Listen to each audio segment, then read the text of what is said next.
جیسے پانچوں انگلیاں برابر نہیں ہیں جی اسی طرح معاشرے کے اندر سارے افراد ایک جیسے نہیں ہیں. آپ نے دیکھا ہوگا کئی ایسے بچے جو پیدائشی طور پہ ڈسیبل ہوتے ہیں، کچھ معذور ہوتے ہیں اور کچھ غریب ہوتے ہیں، محنت مزدوری کرنے کے باوجود بھی اپنے معاشی حالات کو وہ پل آن نہیں کر سکتے. تو اسلام نے ایسے افراد کے لیے ایک بڑا پیارا نظام دیا، وہ ہے زکوٰۃ کا نظام. زکوٰۃ کا نظام، وہ ہے زکوٰۃ کا نظام. اور زکوٰۃ ارکان اسلام میں بھی شامل ہے. نبی پاک صلی اللہ علیہ وسلم نے ارشاد فرمایا کہ بنی الاسلامی علی خمسۃ، اسلام کی بنیاد 5 چیزوں پر ہے. ایک تو کلمہ شریف ہے، نماز، روزہ، حج اور زکوٰۃ. تو یہ زکوٰۃ ارکان اسلام میں بھی شامل ہے. جی بالکل. اور غضنفر بھائی، میں آپ کو ایک اسلام کی بڑی پیاری حقانیت بتلاؤں، یقین جانو اتنا ایمان تازہ ہوتا ہے. یہ صرف اسلام کے اندر ہی نہیں ایسا ہے، بلکہ پوری دنیا میں ہر مذہب کے اندر اور ہر خطے میں آپ کو غریب امیر نظر آئیں گے. بالکل ایسے. ٹھیک ہے کہ نہیں؟ تو دوسرے مذاہب میں کیا ہے، غریب آدمی امیر کے پاس چل کے جاتا ہے کہ بھائی میری مدد کرو، اور امیر آدمی غریب کی مدد کر کے اس پر احسان جتلاتا ہے کہ میں نے تیری مدد کی. لیکن اسلام نے ایسا کمال نظام دیا، فرمایا اے امیرو اپنے مال میں سے زکوٰۃ نکالو. بالکل صحیح ہے. تمہارے لیے، تم صاحب نصاب ہو، تمہارے لیے مال میں سے زکوٰۃ نکالنا فرض ہے. اللہ اکبر. اور اگر تم زکوٰۃ نہیں دو گے تو یہی مال دوزخ کے اندر گرم کر کے تمہارے چہرے پر لگایا جائے گا، تمہاری پشت پر لے جایا جائے گا. یوم یحمى علیہم فی نار جہنم فتقوی بہا جباہہم و جنوبہم و ظہورہم. یہ قرآن مجید میں آیا ہے کہ یہی مال تیرا گرم کر کے تیرے چہرے پر لگایا جائے گا، تیری پشت پر، تیری کروٹوں پر لگایا جائے گا. اب ایک امیر آدمی اپنا فرض ادا کرنے کے لیے، اپنا فرض ادا کرنے کے لیے، اور پھر قرآن مجید میں رب تعالیٰ نے یہ بھی فرمایا خذ من اموالہم صدقۃ تطہرہم وتزکیہم بہا، کہ اپنے مالوں میں سے زکوٰۃ ادا کرو، اس سے تمہارا مال پاک بھی ہو جائے گا اور پاکیزہ بھی ہو جائے گا اور اس کی اہمیت بھی بڑھ جائے گی. جیسے سونے میں سے ملاوٹ ہو، وہ نکال دو، سونا قیمتی ہو جاتا ہے. بالکل ایسے ہی. تو مال میں سے زکوٰۃ ادا کرنا یہ ہے مال کی میل نکال دینا. جی ٹھیک ہے. جب میل نکال دو گے باقی مال جو ہے نا وہ میرا مطلب پاکیزہ ہو جائے گا. بالکل صحیح. اچھا، اور اگر مال نہیں نکالو گے، زکوٰۃ نہیں نکالو گے، تو وہ میل بیچ میں رہے گی، باقی مال بھی خراب ہو جائے گا. اس کی میں آپ کو ایک بڑی آسان سی مثال دے دیتا ہوں، بڑی سی آسان سی مثال دیتا ہوں.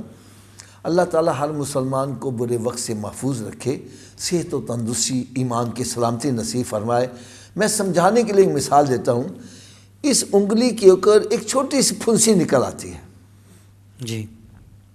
میں ڈاکٹر کے پاس جاتا ہوں، ڈاکٹر کہتا ہے حافظ صاحب اس کو ہم تھوڑا سا چیرا دیں گے، 2-3 قطرے خون کے، گندے خون کے نکل جائیں گے، آپ تندرست ہو جائیں گے. میں کہتا ہوں نہیں جی نہیں، خون تو میرا ہے، میں کیوں نکلواؤں؟ وہ کہتا ٹھیک ہے نہ نکلاؤ. اب میں واپس آ جاتا ہوں، وہ اندر جو گندا خون ہے وہ بڑھتے بڑھتے بڑھتے بڑھتے ہاتھ خراب ہو جاتا ہے. وہ کہتا ہے کہ جناب اب تو یہ انگلی کاٹنی پڑے گی. میں کہتا ہوں نہیں جناب انگلی میری، میں کیوں کٹواؤں؟ پھر وہ بازو کہے گا کاٹنا پڑے گا، میں کہوں بازو میرا، میں کیوں کٹواؤں؟ تو یہ وائرس پورے بدن میں جب پھیل جائے گا، بندہ ایکسپائر ہو جائے گا. تو اگر میں خوش دلی سے تھوڑا سا خون نکلوا دوں 2-2.5 قطرے تو میرا سارا بدن بچ جائے. ارے تو بھی یہ گندا مال جو ہے، مال کی میل ہے، یہ 2-2.5 قطرے جو ہے یہ نکال دے گا، تیرا سارا مال بچ جائے گا.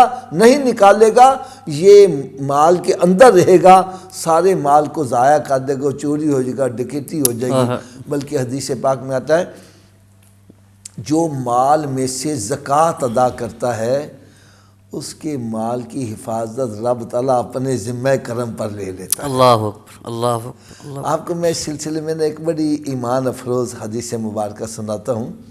سرکار دو عالم نور مجسم صلی اللہ علیہ وسلم ایک مرتبہ صحابہ کرام میں جلوہ افروز ہیں اور ان کو زکوٰۃ کی اہمیت بتلا رہے ہیں کہ جو بندہ مال میں سے زکوٰۃ ادا کرتا ہے اس کا مال چوری سے بچ جاتا ہے، جلنے سے بچ جاتا ہے، ڈوبنے سے بچ جاتا ہے۔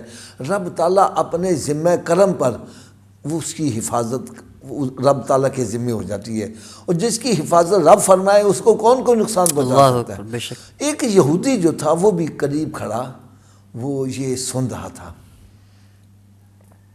اور اس نے مال تجارت کی غرض سے کہیں مال بھیجا ہوا تھا، اور اس کو پتا تھا جہاں سے جس راستے سے ہمارا وہ سواری پہ لدا ہوا مال آ رہا ہے راستے میں چوری ضرور ہو جاتی ہے، ڈکیتی ضرور ہو جاتی ہے۔ اس نے گھر جا کے کیا کیا، پورے مال کا حساب لگا کے زکوٰۃ ادا کر دی۔ اللہ اکبر۔ کسی نے کہا بھئی تو مسلمان ہو گیا؟ کہنا نہیں مسلمان تو نہیں ہو گیا، زکوٰۃ کیوں دے رہا ہے؟ وہ کہنے لگا میں نے تو سودے بازی کی ہے، میں نے تو سرکار صلی اللہ علیہ وسلم کے کہے پر زکوٰۃ دے دی ہے، مجھے پتہ ہے میرا مال لٹ جائے گا، میں نے جا کے تو پیسے ان سے نکلوا لینے ہیں، جناب آپ کے کہے سے میں نے زکوٰۃ دی تھی، میرا مال لٹ گیا ہے، لہٰذا میرا مال تو آپ نکالو، نقصان پورا کرو۔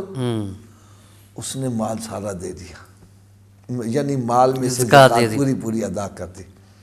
چند دنوں کے بعد پیغام آ گیا کہ وہ قافلہ جو ہے نا وہ لٹ گیا ہے، ڈاکوؤں نے اس کو لوٹ لیا ہے۔ اب اس نے تلوار نکالی اور سرکار صلی اللہ علیہ وسلم در دولت کی طرف چل پڑا کہ اگر آرام سے نہیں دیں گے تو سختی سے نکلواؤں گا۔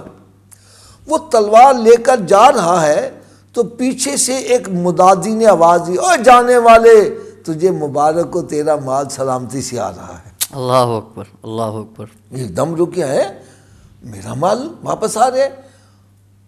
وہ رک گیا، جب وہ قریب آئے تو اس نے کیا قافلہ لٹا نہیں؟ کہنے لگا قافلہ سارا لٹ گیا ہے لیکن تیرا مال بچ گیا۔ کہنے لگا بھائی میرا مال بچ گیا، یہ کیسے ہو گیا؟ انہوں نے کہا جی تیرا اونٹ جہاں ڈکیتی ہوئی اس سے ایک منزل پہلے لنگڑا ہو گیا، تو قافلے والوں نے کہا اس کو پیچھے چھوڑو، ہم میرا مطلب ہے کہ نا آگے چلتے ہیں، جلدی چلے جائیں گے۔ وہ آگے ان کی ڈکیتی ہو گئی اور تیرا اونٹ بھی صحیح ہو گیا، وہ سلامتی سے مال آ رہا ہے۔ وہی آدمی جو تلوار کے زور سے مال لینے جا رہا تھا سرکار کے قدموں میں جا کر تلوار رکھی، عرض کرنا مجھے کلمہ پڑھائے، میں مسلمان ہونا چاہتا ہوں۔ کیا بات۔ یہ مال دے گا، وہ مال اللہ کی حفاظت میں بھی آ جائے گا، مال پاکیزہ بھی ہو جائے گا، اور مال اس کے لیے ذریعہ نجات کا بھی سبب بنے گا، اور اس کا فرض بھی ادا ہو جائے گا۔ اب بندہ فرض کی ادائیگی کے لیے غریب کو تلاش کر رہا ہے۔ اللہ اکبر، اللہ۔